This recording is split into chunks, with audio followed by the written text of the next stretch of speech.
Guys, आइए start करते अपना आज के वीडियो को। चैनल पे नए तो सब्सक्राइब कर लीजिए और बेल आइकन पर नोटिफिकेशन पे क्लिक कर लीजिए ताकि आपको आने वाले सभी नोटिफिकेशन रिगार्डिंग हमारे वीडियो से रेगुलरली मिलते रहें। सीबीडीटी यानी इनकम टैक्स डिपार्टमेंट ने यहां पर जारी किए हैं latest FAQ regarding tax auditor report form 3CA 3CD and 3CB 3CD के लिए। तो यहां पर ड्यू डेट से पहले यहां पर जो है ये एफएक्यू यहां पर जारी किए गए हैं for tax payer and chartered accountant के लिए।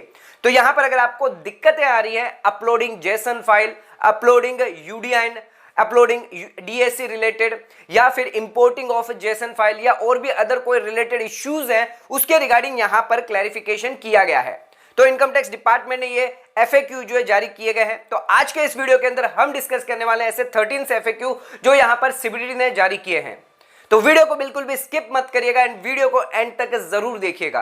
तो आइए स्टार्ट करते अपने आज के वीडियो को और समझ लेते हैं क्या क्या यहां पर जो है प्रॉब्लम सॉल्विंग एफएक्यू दिए गए हैं सीबीडीटी के द्वारा सभी tax payer and chartered accountant को। सो आइए स्टार्ट करते अपने वीडियो को और बात कर लेते हैं यहां पर क्लैरिफिकेशन जो यहां पर दिया गया है सीबीडीटी द्वारा एफएक्यू दिया गया है for filing tax auditor report. तो यहां पर 13 पॉइंट कवर करे गए हैं इस एफएक्यू में। तो एक एक करके सभी पॉइंट हम यहां पर देख लेते हैं। तो सबसे पहले अपने पॉइंट पे आ जाते हैं। पहला नंबर का पॉइंट यहां पर दिया गया है कि यहां पर अगर आप फाइल करते हैं फॉर्म 3CA 3CD या 3CB 3CD तो क्या प्री रिक्विजिट रिक्वायरमेंट है, यानी कौन सी बातों का आपको ध्यान रखना है जिसके वजह से यहां पर आप जो है फॉर्म फाइल करेंगे ऑनलाइन, इसके बिना आप फॉर्म फाइल नहीं कर सकते। तो सबसे पहले यहां पर जो फर्स्ट पॉइंट दिया गया जिसके अंदर कवर किया गया है यहां पर जो टैक्स पेयर चार्टर्ड अकाउंटेंट है दोनों के पास यहां पर वैलिड डीएससी होनी चाहिए, वैलिड डीएससी एंड यहां पर जो है एक्टिव डीएससी होनी चाहिए। उसी के साथ साथ जो पैन कार्ड स्टेटस है वो भी यहां पर एक्टिव होना चाहिए एंड यहां पर रजिस्टर होने चाहिए दोनों के दोनों tax payer and chartered accountant e filing portal पर with valid user name and password के साथ। ध्यान रखिएगा यहां पर जो चार्टर्ड अकाउंटेंट है उसको फॉर्म असाइन किया जाएगा एसएससी के द्वारा एंड फॉर्म होगा फॉर्म 3CA या 3CB। तो इन बातों का आपको ध्यान में रखना है। तो ये पहले पॉइंट के अंदर यहां पर कवर किया गया है। अब आ जाते बात कर लेते हैं अपने नेक्स्ट पॉइंट के बारे में। नेक्स्ट आ जाते हैं सेकंड पॉइंट पर। यहां पर दिया गया है क्लैरिफिकेशन के अंदर regarding the process of filing tax auditor report. तो क्या यहां पर प्रोसेस दिया गया उसके बारे में जानकारी दी गई है। तो आइए समझते हैं क्या प्रोसेस होगा इसका। तो ध्यान रखिएगा यहां पर जो टैक्स पेयर है सबसे पहले उसे ऐड करना पड़ेगा चार्टर्ड अकाउंटेंट को। तो यहां पर आपको सीए को जिसको आपको यहां पर असाइन करना है form tax audit report form जो है असाइन करना है उसके लिए आपको ऐड करना पड़ेगा, जिसके लिए आपको ऑथराइज पार्टनर में जाकर माई चार्टर्ड अकाउंटेंट के अंदर जाकर माई सीए ऐड करना पड़ेगा एंड आप जाकर यहां पर जो ई फाइलिंग पोर्टल पर भी जाकर ई फाइलिंग में इनकम टैक्स फॉर्म में जाकर इनकम टैक्स फॉर्म फाइलिंग के अंदर जाकर भी ऐड कर सकते हैं। ध्यान रखिएगा यहां पर चार्टर्ड अकाउंटेंट ऐड होने के बाद चार्टर्ड अकाउंटेंट को फॉर्म जो है असाइन करना पड़ेगा। ये सेकंड स्टेप है जो यहां पर दिया गया है। तो यहां पर फॉर्म असाइन करने के लिए फिर से आपको ई फाइलिंग पोर्टल पर जाकर ई फाइलिंग में income tax form income tax filing forms के अंदर जाकर फॉर्म असाइन करना पड़ेगा फॉर्म 3CA या 3CB।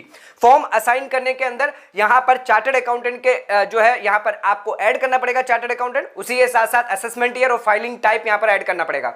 अगर चार्टर्ड अकाउंटेंट ऐड नहीं किया गया तो फिर से आपको ध्यान रखिएगा आप नेविगेट करिएगा यहां पर ऑथराइज पार्टनर के अंदर जाकर माई चार्टर्ड अकाउंटेंट के अंदर जाकर ऐड सीए। तो ये प्रोसेस यहां पर दिया गया। उसी के साथ साथ यहां पर जैसे ही आप फॉर्म असाइन कर देंगे तो चार्टर्ड अकाउंटेंट की वर्क लिस्ट के अंदर यहां पर फॉर योर एक्शन के अंदर यहां पर उन्हें जो है फॉर्म असाइन दिख जाएगा। तो यहां पर चार्टर्ड अकाउंटेंट चाहे तो उसको एक्सेप्ट कर सकते हैं या रिजेक्ट कर सकते थे। तो यहां पर अगर फॉर्म रिजेक्ट कर देते हैं तो यहां पर फिर से टैक्स पेयर को रीअसाइन करना पड़ेगा। अगर यहां पर चार्टर्ड अकाउंटेंट उस फॉर्म को एक्सेप्ट कर लेते हैं तो उन्हें नेसेसरी डिटेल्स यहां पर विथ जेसन फाइल के साथ अपलोड करनी पड़ेगी। जैसे ही चार्टर्ड अकाउंटेंट यहां पर सभी डिटेल के साथ यहां पर अपलोड कर देते हैं अपनी यहां पर जो यूटिलिटी है ऑफलाइन यूटिलिटी मोड में यहां पर अपलोड कर देते हैं तो यहां पर टैक्स पेयर के यहां पर वर्क लिस्ट में वो फॉर्म असाइन दिखाई देगा फॉर एक्सेप्टेंस के लिए।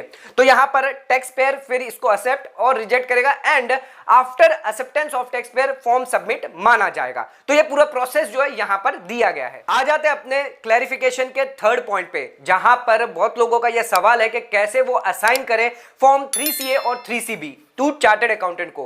तो यहां पर जो क्लैरिफिकेशन दिया गया है टैक्स पेयर को तो टैक्स पेयर यहां पर असाइन कर सकते हैं यानी नेविगेट उन्हें करना पड़ेगा इनकम टैक्स पोर्टल पर जाकर ई फाइल में इनकम टैक्स फॉर्म में फाइल इनकम टैक्स फॉर्म के अंदर जाकर आप जो है फॉर्म असाइन कर सकते हैं 3CA 3CB। ध्यान रखिएगा यहां पर आपको चार्टर्ड अकाउंटेंट का नेम डालना होगा, उसके साथ साथ यहां पर असेसमेंट ईयर और फाइलिंग टाइप डालना होगा। अगर चार्टर्ड अकाउंटेंट ऐड नहीं है तो यहां पर आपको ऑथराइज पार्टनर के अंदर जाकर माय चार्टर्ड अकाउंटेंट के जाकर CA ऐड करना होगा एंड उसी के साथ साथ यहां पर जो फॉर्म है वो असाइन हो जाएगा। आ जाते अपने फोर्थ क्लैरिफिकेशन पर, जो यहां पर पूछा गया है कि क्या प्रोसीजर होगा टैक्स ऑडिट रिपोर्ट को अप्रूव करवाने के लिए। तो यहां पर ध्यान रखिएगा कि चार्टर्ड अकाउंटेंट जो फॉर्म्स अपलोड किया जाएगा वो यहां पर टैक्स पेयर के वर्क लिस्ट के अंदर फॉर योर एक्शन के अंदर दिखाया जाएगा। अब टैक्स पेयर को यहां पर फॉर्म को अप्रूव करना है या रिजेक्ट करना है, तो यहां पर वेरीफाई करना है एंड प्रोसेस को अप्रूव करना है। अगर ये टैक्स पेयर कर देता है तो फॉर्म यहां पर सबमिट यानी कंप्लीटेड माना जाएगा। तो आ जाते अपने फिफ्थ क्लैरिफिकेशन पर। तो यहां पर एक यूजर का सवाल था कि उसके पास यहां पर मल्टीपल बिजनेस यूनिट और ब्रांचेस हैं, उसी के साथ साथ मल्टीपल GST नंबर है सिंगल पैन कार्ड पर, तो क्या उसे यहां पर जरूरत होगी कि हर एक ब्रांच के लिए यूनिट के लिए यहां पर अलग अलग फॉर्म जो है वो यहां पर सबमिट करना पड़ेगा। तो यहां पर जो क्लैरिफिकेशन किया गया CBDT द्वारा कि यहां पर कोई भी रिक्वायरमेंट नहीं है कि आपको मल्टीपल फॉर्म्स यहां पर सबमिट करने पड़ेंगे हर एक यूनिट और ब्रांचेस के लिए। यहां पर अगर आप पैन कार्ड पे सिंगल पैन कार्ड और सिंगल असेसमेंट ईयर के कॉम्बिनेशन को देखा जाएगा। ध्यान रखिएगा पैन कार्ड पर चाहे कितने भी बिजनेस हो, कितने भी ब्रांचेस हो, यूनिट हो, इन सभी का यहां पर एक ही टैक्स ऑडिट रिपोर्ट जो है वो फाइल होने वाली है। तो आ जाते हैं अपने सिक्स्थ क्लैरिफिकेशन पर, जो यहां पर FAQ के अंदर दिया गया है कि UDN कैसे जनरेट किया जाएगा एंड उसे यहां पर अपडेट कैसे किया जाएगा टैक्स ऑडिट रिपोर्ट में। तो यहां पर क्लैरिफिकेशन दिया गया है कि जो चार्टर्ड अकाउंटेंट है, प्रैक्टिसिंग चार्टर्ड अकाउंटेंट है, वो UDN जनरेट कर सकते हैं। वेबसाइट उनके लिए दी गई है udn.ici.org पे जाकर। उसी के साथ साथ यहां पर इनकम टैक्स पोर्टल पर वैलिड क्रेडेंशियल लॉगिन के बाद यहां पर ई फाइलिंग इनकम टैक्स फॉर्म के अंदर अपडेट UDN के अंदर उन्हें यहां पर व्यू एंड अपडेट करना होगा UDN डिटेल। तो ध्यान रखिएगा यहां पर UDN जो वो जनरेट कर सकते हैं ICI के पोर्टल पर जाकर एंड अपडेट उन्हें इनकम टैक्स पोर्टल पर जाकर करना होगा। आ जाते हैं अब अपने सेवंथ क्लैरिफिकेशन पर, जो यहां पर दिया गया है टैक्स ऑडिट रिपोर्ट फाइल करते वक्त यहां पर एरर आ रही है इनवैलिड जेसन, उसे कैसे करेक्ट किया जाए। तो यहां पर CBDT का यहां पर जो क्लैरिफिकेशन है जिसके अंदर साफ साफ कहा गया है कि यहां पर आपको लेटेस्ट यूटिलिटी डाउनलोड करनी है, डाउनलोड टैब में जाकर ई फाइलिंग पोर्टल पर। तो यहां पर आप कभी भी टैक्स ऑडिट रिपोर्ट फाइल करें तो लेटेस्ट यूटिलिटी जो वर्जन आया है उसे यूज करिए। अगर आपने ऑलरेडी ओल्ड यूटिलिटी से जेसन जनरेट कर दी है तो यहां पर आपको लेटेस्ट यूटिलिटी को डाउनलोड कर लेना है एंड ओल्ड जेसन जो है वो यहां पर आपको इंपोर्ट कर लेना है एंड बिफोर फाइलिंग आपको ध्यान रखना है कि सभी पैनल यहां पर जो है कंप्लीटेड होने चाहिए। तो आइए आ जाते हैं अपने नेक्स्ट क्लैरिफिकेशन पर। तो यहां पर सवाल पूछा गया था कि टैक्स ऑडिट रिपोर्ट की जो जेसन फाइल है अगर वो अपलोड करते हैं तो यहां पर एक एरर मैसेज आता है इनवैलिड मेटा डाटा। तो इसको क्या यहां पर जो है सॉल्व कैसे किया जाए। तो CBDT ने यहां पर क्लैरिफिकेशन दिया है कि यहां पर कभी भी आप जो है फॉर्म अपलोड करते हैं या सबमिट करते हैं तो ध्यान रखिएगा आपको कुछ चीजों की डिटेल जो है वो करेक्टली यहां पर देनी है, जैसे कि pan card of the tax payer, CA membership number यहां पर आपको सही देना है, उसी के साथ साथ असेसमेंट ईयर आपको सही देना है, जो जिस असेसमेंट ईयर के लिए आप टैक्स ऑडिट रिपोर्ट फाइल कर रहे हैं, फाइलिंग टाइप ओरिजिनल है या रिवाइज है वो आपको सही देना है। उसी के साथ साथ जो फॉर्म का कोड है 3CA 3CD है या 3CB 3CD है उसको यहां पर आपको सही से सिलेक्ट करना है।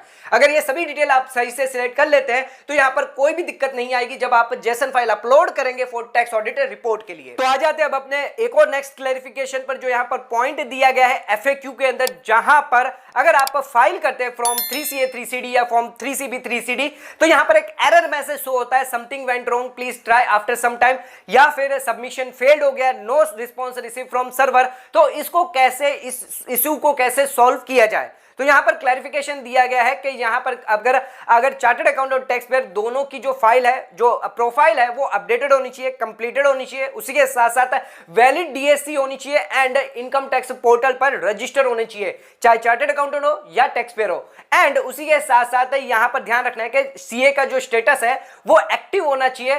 टैक्स पेयर के लॉगिन में जाकर ऑथराइज पार्टनर के अंदर जाकर माय चार्टर्ड अकाउंटेंट के अंदर जाकर आप चेक कर सकते हैं। तो ध्यान रखिएगा इन सभी बातों का यहां पर आपको ध्यान। तो आइए आ जाते हैं अब अपने नेक्स्ट क्लैरिफिकेशन पर, यानी 10 पॉइंट पर, जहां पर FAQ के अंदर दिया गया है कि यहां पर अगर UDN अपडेट करते हैं तो यहां पर इनवैलिड UDN यहां पर दिखाई देता है, तो उसको कैसे रिजॉल्व किया जाए। तो यहां पर जो क्लैरिफिकेशन दिया जिसके अंदर यहां पर 5 पॉइंट कवर किए गए हैं। जो यूडीएन यहां पर आप जनरेट कर रहे हैं वो वैलिड होनी चाहिए एज पर यूडीएन पोर्टल के हिसाब से। उसी के साथ साथ यहां पर रिवोक नहीं किया जाना चाहिए यूडीएन पोर्टल पर उस यूडीएन को। एंड यहां पर जो आप यूडीएन जनरेट कर रहे हैं वो यहां पर बिलोंग होना चाहिए मेंबरशिप रेफरेंस नंबर के हिसाब से। उसी के साथ साथ यहां पर जो आप यूडीएन जनरेट कर रहे हैं उसके लिए जो फॉर्म आप सिलेक्ट कर रहे हैं वो प्रॉपर होना चाहिए, चाहे 3CA 3CD हो या 3CB 3CD हो। एंड जो असेसमेंट ईयर, जिस असेसमेंट ईयर के लिए आप फॉर्म फाइल कर रहे हैं वो यहां पर सेम असेसमेंट ईयर होना चाहिए। तो इन 5 बातों का आप ध्यान रखिएगा, तो यहां पर आपको कभी भी दिक्कत नहीं आएगी यूडीएन अपडेट करने में। अब आ जाते हैं अपने नेक्स्ट क्लैरिफिकेशन पर जो यहां पर दिया गया है, यानी 11 पॉइंट यहां पर दिया गया है।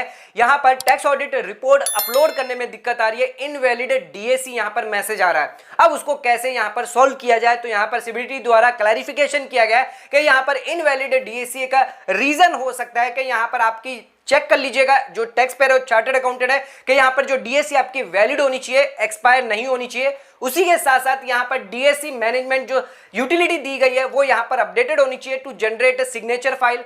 एंड जो डीएसी है वो यहां पर आपके इनकम टैक्स पोर्टल पर पर्सनल लॉगिन पर यहां पर रजिस्टर होनी चाहिए both CA and taxpayer की।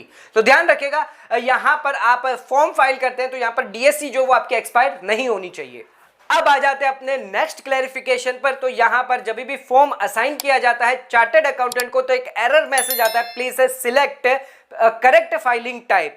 तो इसको कैसे सॉल्व किया जाए, तो यहां पर जो क्लैरिफिकेशन दिया गया जहां पर टैक्स पेयर को ध्यान रखना है, अगर वो चूज करते हैं करेक्ट फाइलिंग टाइप तो यहां पर आपको चूज करना है करेक्टली कि आप ओरिजिनल कर रहे हैं या रिवाइज कर रहे हैं। एंड उसी के साथ साथ यहां पर आपको असेसमेंट ईयर का भी ध्यान रखना है, तो इन दोनों का कॉम्बिनेशन आपको सही रखना है। एंड अगर यहां पर आप कभी भी चूज करते हैं फॉर्म चूज करते हैं तो पैन कार्ड और असेसमेंट ईयर के लिए यहां पर आप एक ही ओरिजिनल फॉर्म चूज कर सकते हैं, यानी आप एक पैन कार्ड पे 2 फाइलिंग टाइप फॉर्म यहां पर चूज नहीं कर सकते। तो आ जाते हैं अब अपने नेक्स्ट क्लैरिफिकेशन पर। तो यहां पर इंपोर्ट जब किया जाता है pre filled JSON file in offline utility पर तो एक मैसेज दिया जाता है error in importing please select correct pre filled JSON file. तो इसको कैसे रिजॉल्व किया जाए, तो यहां पर जो क्लैरिफिकेशन दिया गया है सीबीडीटी द्वारा, तो यहां पर जब भी आप सिलेक्ट करें जेसन फाइल अपलोड करने के लिए तो यहां पर पैन कार्ड असेसमेंट ईयर और फाइलिंग टाइप जो है वो करेक्ट होनी चाहिए, जिसका कॉम्बिनेशन यहां पर सही होना चाहिए। एंड यहां पर जो आप अपलोड इंपोर्ट कर रहे हैं जब भी आप जेसन फाइल, तो यहां पर आपको ध्यान रखना है कि जेसन फाइल जो आप इंपोर्ट कर रहे हैं वो इंटैक्ट आपको इंपोर्ट करनी है, उसके अंदर आपको कोई भी मॉडिफिकेशन यहां पर नहीं करना है। बिना मॉडिफिकेशन के ही यहां पर जैसे प्री फिल्ड जेसन फाइल है वैसे ही आपको यहां पर इंपोर्ट करना है ऑफलाइन यूटिलिटी में, तो यहां पर आपको कोई भी एरर मैसेज नहीं आएगा। सो फ्रेंड्स, आज के इस वीडियो के अंदर हमने देखा कि यहाँ पर 13 क्लैरिफिकेशन जो यहाँ पर सीबीडीटी द्वारा दिए गए हैं for filing form 3CA 3CD 3CB 3CD। तो यहाँ पर सीबीडीटी ने जारी कर दिए गए हैं फॉर द असेसमेंट ईयर 22-23 यानी फाइनेंशियल ईयर 21-22 के लिए अगर आप टैक्स ऑडिट रिपोर्ट फाइल कर रहे हैं, फॉर्म सबमिट कर रहे हैं, तो इन बातों को आपको ध्यान में रखना है। आपको दिक्कतें आ रही है तो इन चीजों का आपको ध्यान में रखना है, तो यहाँ पर आप अपनी रिपोर्ट जो है वो यहाँ पर आसानी से फाइल कर सकते हैं। तो ध्यान रखिएगा, आज के वीडियो को यहीं खत्म करते हैं। वीडियो पसंद आए चैनल को लाइक और सब्सक्राइब जरूर करेगा, ज्यादा से ज्यादा शेयर जरूर करेगा। धन्यवाद।